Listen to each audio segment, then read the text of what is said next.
Thank you very much indeed for the invitation, and it's great to be with you. An interesting question might be is, why All Hallows, Well, I come from a little village called Inchigeela, and there was an amazing amount of guys before me who went to All Hallows from there. Wonderful fellas that were an inspiration and example to me. I think of Father John McSweeney in Sydney, a wonderful man who died a couple of years ago in his 90s, but he was so inspirational, so wonderful, and a real intelligent, reflective, a man of great learning and reflection. And he's written so many books. He used to launch them in the village, actually, and create a kind of great community spirit. Then there was the Creedons. There was two Creedon brothers, Michael and Gerald Creedon, who lived across the road from me. And again, very impressive guys, and I'd see them coming home from college.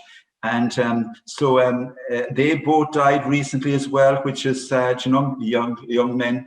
And only just recently, I just thought of, I think of Gerald quite a lot, but he was a great inspiration to me. I was looking at a documentary on Robert Kennedy, and he was very good friends with the Kennedys, especially Ethel, his wife, and also Ted Kennedy.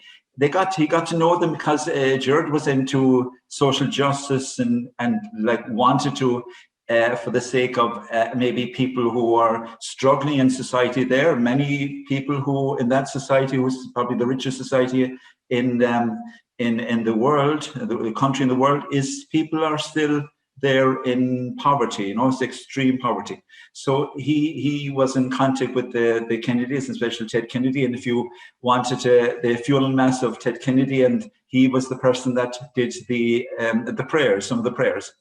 And then there was John Cotter, also, who died, a very young man. He was great friends with Bertie Ahern, who became Taoiseach. Great friends. He did his wedding and things like that.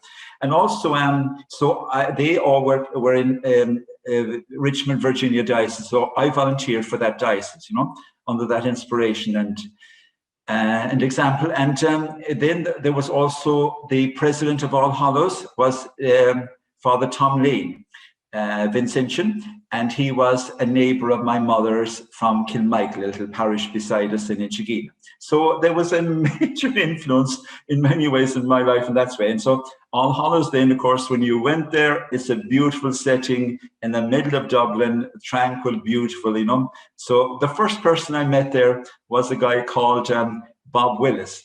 And he asked me my name. And I said, with my West Cork accent, I said, I'm Robert Brophy. And he introduced me as another Bob from Cork. So hence, I'm known in the All Hallows Desperate group, as it were, as Bob Brophy, And I went to All Hallows. I was only 16 when I went in there, 16. Actually, there was somebody younger than me, a few weeks or maybe a month younger than me, was Jarlath Connan, who is now in Los Angeles, And when I entered, there was about 200 guys in the college. And when I left, there was less than 60. And so many guys were leaving, so it was in many ways made you reflect on why you're staying. I remember Father Kevin Scallon used to say when guys were leaving, he used to say, I don't worry about the guys who are leaving, I worry about you guys who are staying. And there was this thing when the guy left, he was waxing. In other words, he cleaned out the room and he waxed the room and then he left, so that's, and then after my first year in All Hallows, my father died. So I wanted then to maybe return to working Cork diocese then, But Tom Lane said, no, this is missionary diocese, no. So at the end, I was, through the influence of Pat Faulkner, a classmate, was introduced to Bishop Warlock in Portsmouth, and he agreed that he would take me on for some years and then return to Cork, which was, fine. So I've happy memories of a beautiful place. Interestingly, our first year introduction year, we had a father, Matt Ryan, who lectured in English literature and the classics, Madame Bovary, and also there was another Father, John Quinlan, who kind of introduced us to current literature. I remember we were doing a reflection on Catch-22, and it struck me actually that you can get ideas for talks or sermons from that. All reading can be spiritual reading. It's about the human condition needing, as it were, redemption.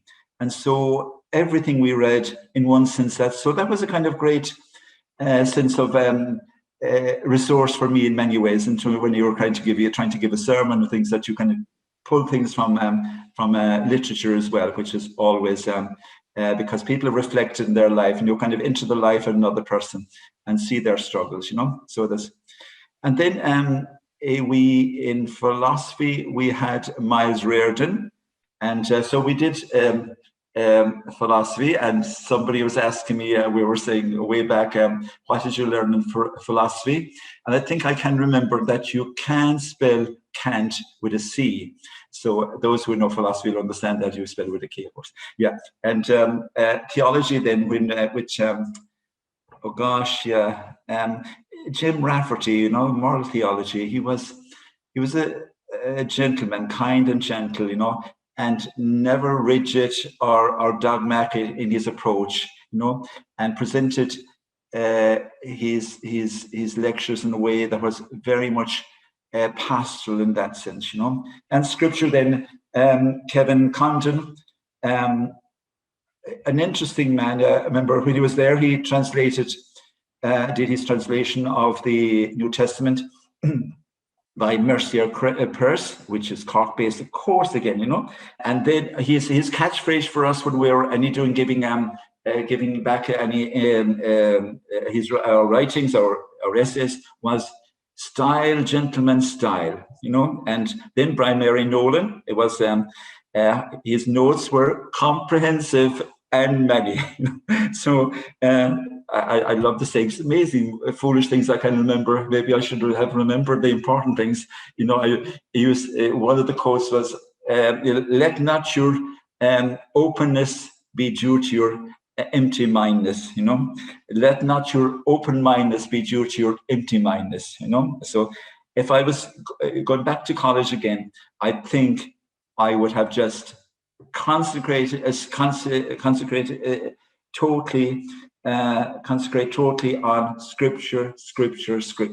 My God, it's, Tom Lane, then we all remember his modules were an event.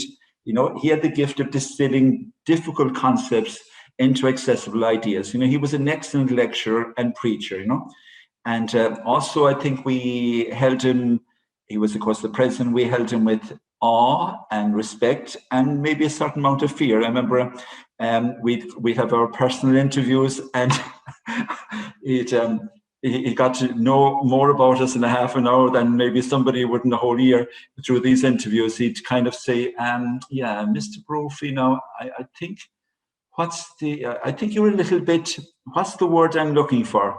And of course, with our nervousness, we'd say something like anger. Maybe I'm angry, and you say, "Oh, tell me more about your anger." But he was a great man, And he came to visit me when I was parish priest in Bantry. He stayed with me, so we became good friends. And then as I mentioned, I did a master's in leadership and pastoral care in 2007, 2008. And Kevin Egan there was one of a wonderful lecturer. Like, it was an event again, linking psychology with spirituality, which is so needed today, making spirituality relevant. I'm just listening to radios there, and they're bringing during this pandemic, they're bringing in so many psychologists how to cope, But what about the spiritual dimension would help people as well? And that's something that he had really grasped, and it was inspirational as well. His talks and his lectures. And then I went to the intercession of priests. I think to be always influenced by the last person I've read, And I was just reading recently again, Albert Nolan, who he's still alive, I think. He's a South African Dominican theologian, and his book Jesus Before Christianity.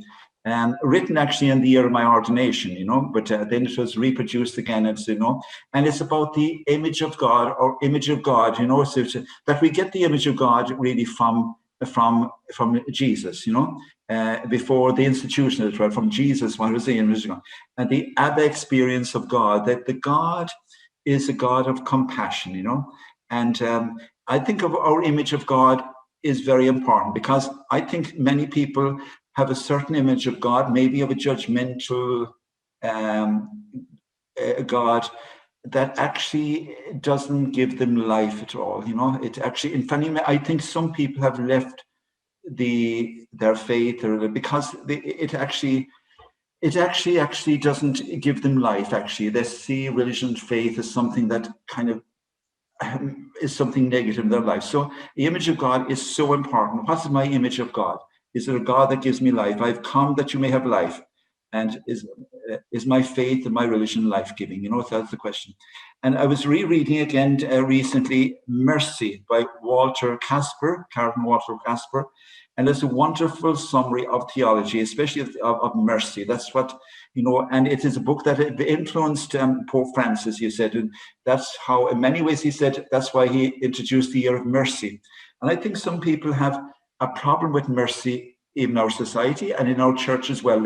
Everybody wants justice, but mercy, that they figured, that's going a little bit soft now, But no, mercy is, like, I think, justice is a kind of a legal concept, whereas mercy is a spiritual concept, really, And a lovely book that I came across over there somewhere. The Name of God is Mercy. An interview is given by Pope Francis, And I like one of the stories in it. It was the French resistance during the war in France, obviously, captured a German Nazi soldier, and they discovered that he's a Catholic. Now they're going to execute him, but they figured, look, maybe he'd want to go to confession. So they bring in the local priest from the abbey, and he says to him, would you like to express your sins? But he says, yeah, well, I had many affairs, but no, I'm not sorry. They were, I love them. I do them again. And the priest says, how am I going to give absolution now? And the priest said to him, are you sorry that you're not sorry, And he said, and so that was a way end of, and that he and gave in to God's mercy, And so God's mercy is something that is wonderful. It's something that's liberating in that sense, so that we always live with God's mercy, And then I think Evangelii Gaudium, for those of us who are involved in parish life now, I think that's a great blueprint for pastoral life, Pope Francis speaks about missionary disciples, that we are now called.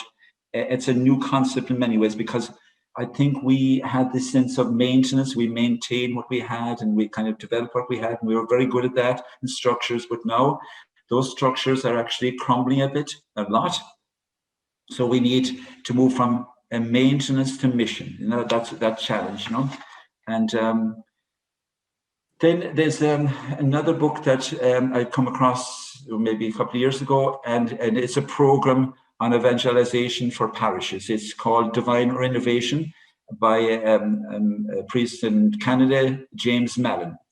And I think that's an interesting program as well. Now, some people react to it because they figure it's too Americanized, maybe too structured, but I think it has a lot going for it. It has great potential in that sense of, again, of welcome, sense of belonging, leading people to believing, to behaving, as it were, I did a little program there called Kickstart, just a short program of 6 weeks on leadership and groups, administration, prayer, Holy Spirit, really helpful. Another program that is really, I think, because we're now in a state of pre-evangelization here in Ireland, where people, their knowledge and contact with faith is actually minimal, or maybe it's not at all. And a program called Alpha began in England way back in 10 years ago or more, by a vicar called Nick Gumbel. And it is, I think, a very effective program for people, again, who might be in some way open to spirituality in some way. And then I think podcasts and YouTubes, I look at there's a one called Tim Kelleher.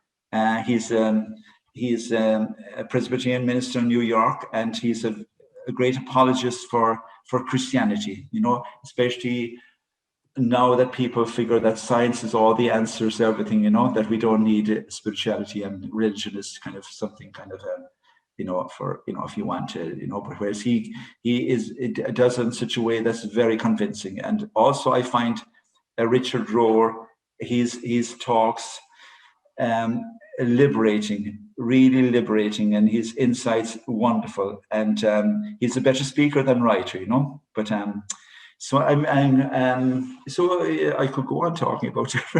No, I just came across this actually in Facebook the other day, actually, about because often theology can be for people you know, disconnected, you know, from life, and well, you know, and it said, and Jesus said unto the theologians, who do you say I am? And they replied, you are the eschatological manifestation of the ground of our being, the charisma of which we find the ultimate meaning in our interpersonal relationships. And Jesus said, what? You know, I was really blessed with varied pastoral experiences. You know, first of all, I was appointed to Reading in England, in near London. And my parish priest was Brian Murphy O'Connor, a very open-minded person who gave me great freedom in my pastoral life, which was wonderful. You know, his brother became Cardinal Cormac. He became Cardinal, and it was a very Irish parish, you know. And so there we had, I saw the value of good Catholic schools, you know, because the Irish people that were there, they came from, especially west of Ireland.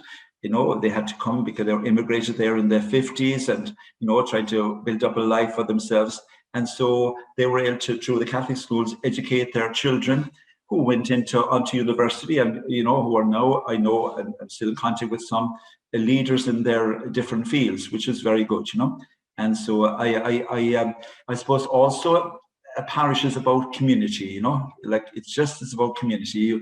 And remember Tom Lane saying, what we're doing is to build up a Eucharistic community, you know. And so, and you do that in practical ways. I started having, introducing these dances, you know, and they became really big, you know, but I knew they were great for, if I did, like when I look back and I say, oh gee, how daft, you know, but at the time they were great fun, and I was full of, you know. And then after that, I was appointed to Guernsey Island, and that's a tax haven for the rich, you know. But I got, I must say, serious money for schools and medical centers when I was worked in Peru, you know, later. But that's a discussion for later. Then I came back to Ireland in Turner's Cross, a very traditional parish. And that was in the early 80s. And my parish priest there was John Buckley, who later became our bishop. And one of the readers, a young man then, was on the region of the parish, was called Micheál Martin, our present bishop. But then I volunteered for Peru, you know, and I studied in Lima. And there in in that center, it was St. James Society. They were based in Boston, but they had a center down in Lima. And one of the people that came in once a week for a time of reflection and reading and writing was Gustavo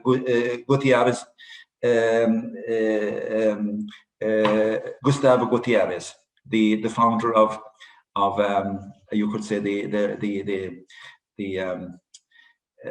master of liberation theology. So that was an interesting time. And then our mission was in Trujillo, the north of Peru, and there it was a time was very unsettled, dangerous time.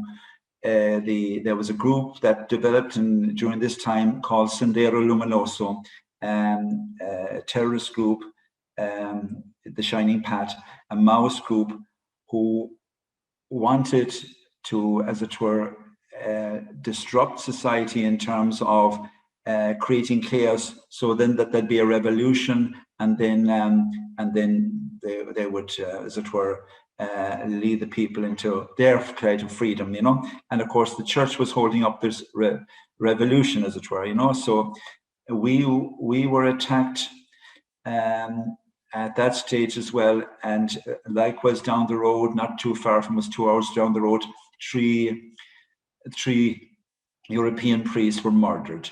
2 of them Polish and 1 of them Italian. And our bishop said he didn't want any martyrs at all, like, you know. So a few of us then were asked to leave because of where we were was quite dangerous. And so we moved to Chile to reflect where we would move next, where would we work next. So we went to we went to a place called Valparaiso, and people who of my vintage, who have done their Irish, would have known a poem about Valparaiso, Hánig Lungo Valparaiso, this exotic place. A ship came from this exotic place from a faraway land in Chile, in South America, you know, bringing all these exotic foods, as it were, you know. And I remember as it were, the poor lived up in the hills of the city, and I'd come out in the mornings and I'd look across the Bay of Valparaiso in the Pacific, and I'd look behind me at the snow-capped mountains of the Andes and say, this is beautiful, you know. So it is a beautiful place, but interesting place, you know. There we, the catechesis system there was called catechesis familiar. Then eventually I got the task of reflecting on where we would go. So we decided to go on to Ecuador. I headed a group there, a new mission in Manta, which 1 degree south of the equator, you know. And so there we moved into a new barrio, about 80,000 people, you know, which was totally abandoned by church and by state, you know. So we opened up there centers, medical centers and catechetical centers and churches.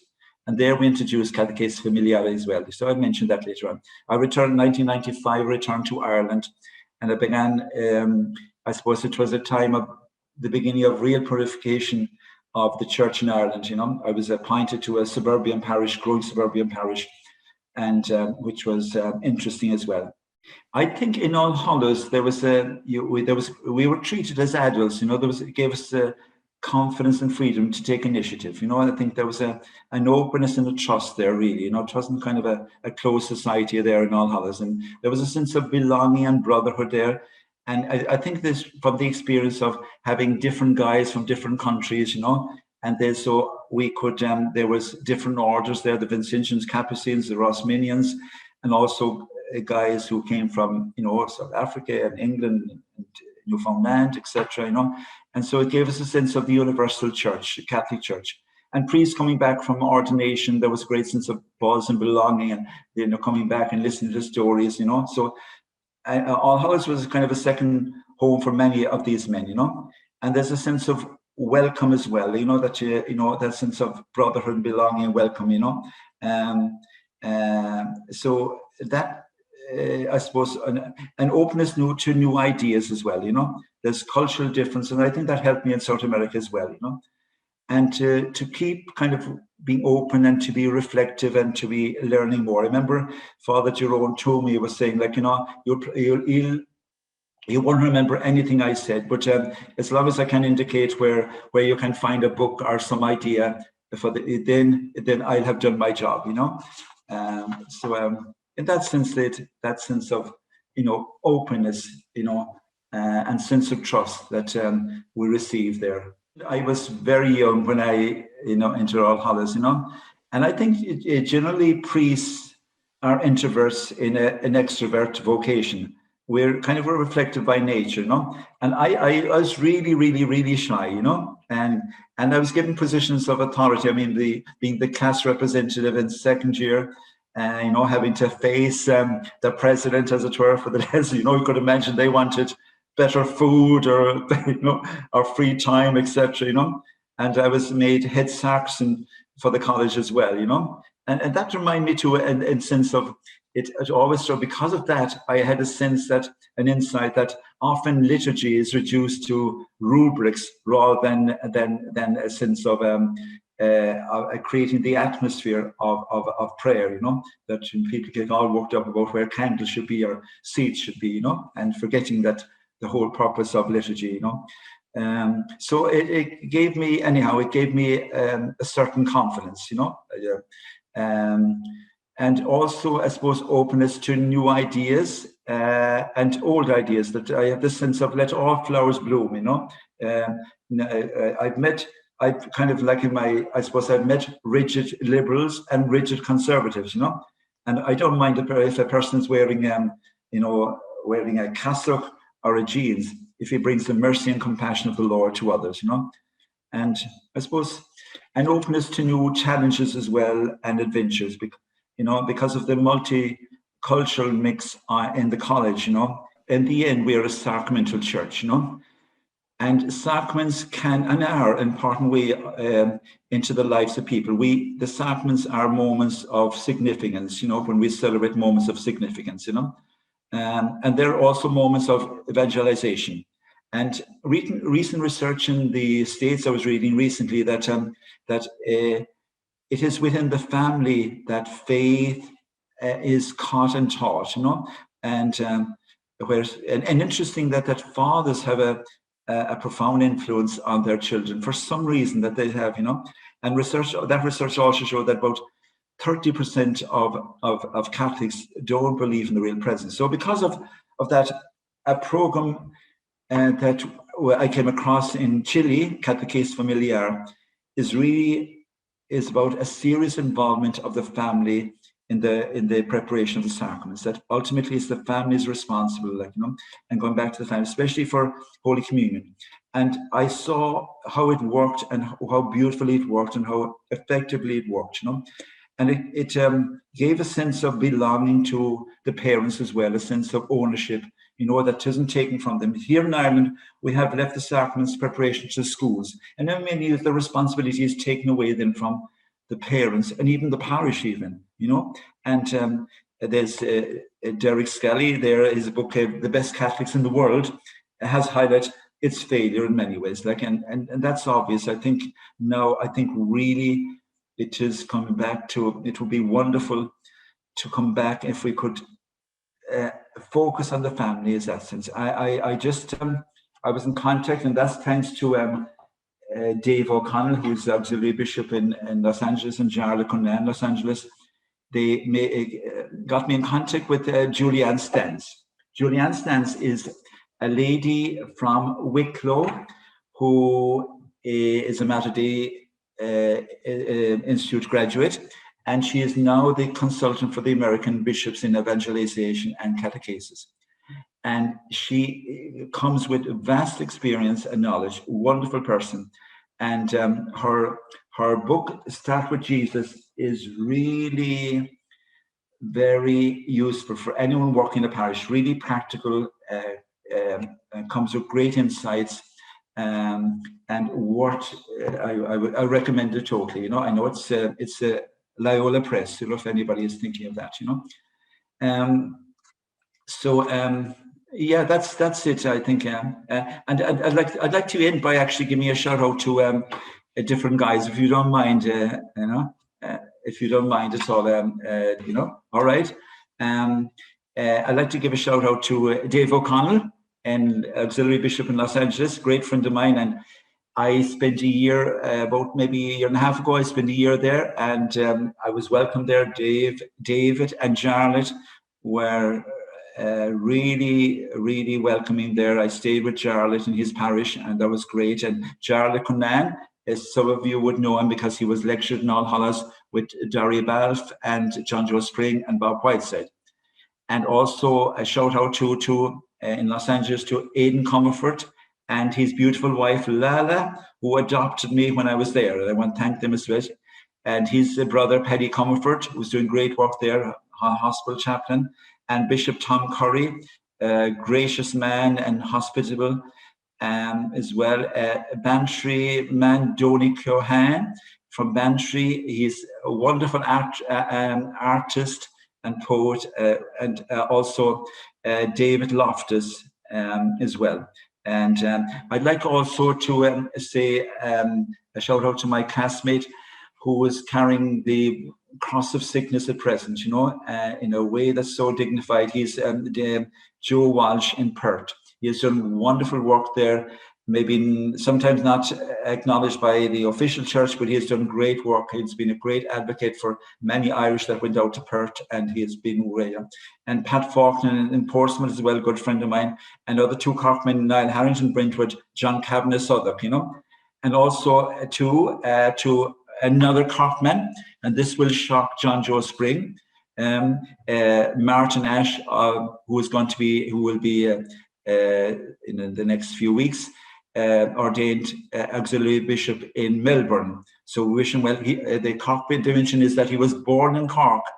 And I was telling John Joe Spring this, and he was shocked about, you know, he thought he was Kerry all the time. But anyhow, John Joe, of course, had the answer from Admiral Nelson, who said, who was born in Dublin. He said, just because you're born in a stable doesn't mean you're a horse, you know.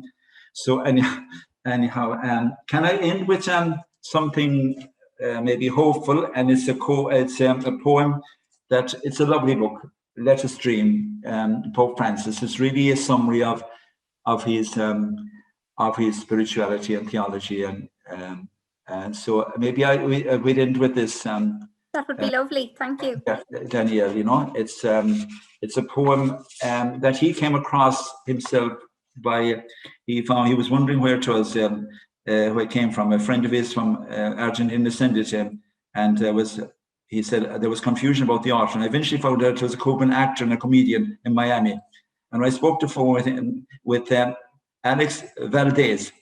He wrote the poem, he said, in one single setting called Esperanza, hope, you know.